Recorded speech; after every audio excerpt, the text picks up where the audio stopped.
Thank you, Mr. Chairman, and thank you both for your testimony today and for your service. Mr. Rowe, I want to begin discussing Secret Service staffing and the extent to which HSI or other personnel are augmenting or backfilling inadequate Secret Service capacity generally and on the day of the assassination attempt. To what extent are HSI personnel, for example, filling close protection roles that would normally or optimally be filled by Secret Service personnel? So, thank you, Senator, for that question. So, as we have done, even back when we were with Treasury, we enlist during campaign years the assistance of other law enforcement agencies in that department. So, when we were in Treasury, we used ATF, we used IRS-CI. When we transferred over to the Department of Homeland Security, we have brought that practice with us. So going into a campaign year or during a national special security event like the United Nations General Assembly, we will enter into a memorandum of assistance for the campaign with HSI. HSI will provide post standers, essentially federal agents, law enforcement, to be able to help secure a site. When it comes to close protection, the only time that we will utilize them is during a United Nations General Assembly, where they may be utilized to protect a low-level head of state or provide security at a hotel in New York City where those protectees are staying. So on the day in question, all of the former president's close protection detail were full-time Secret Service personnel? They were, and they were assigned to the Donald Trump detail. Okay. Interoperability with other federal and state and local law enforcement agencies, specifically on communications. What have you determined to date played a role in failures to swiftly communicate between agencies the suspicion or identification of a threat?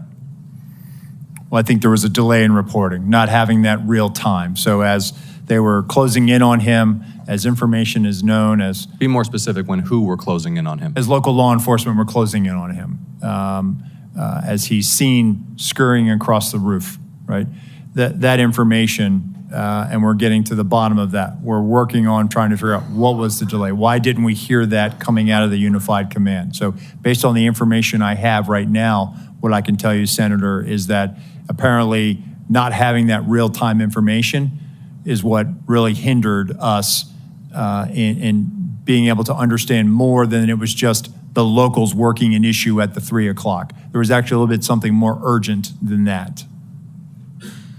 Does it appear that that is due to a lack of communications links between relevant officials and agencies, or poor communications practices and a failure to report?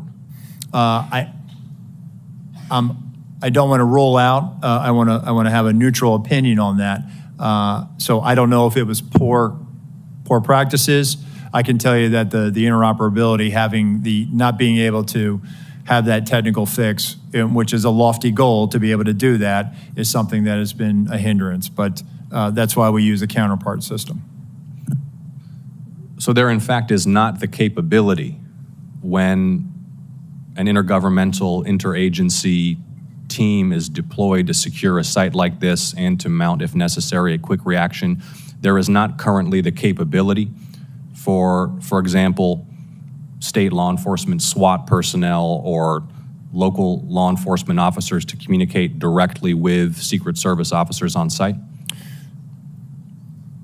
So technically you could do it, but it would take a long time to get it done. And for a 1 day or an 8-hour operation, it requires a lot.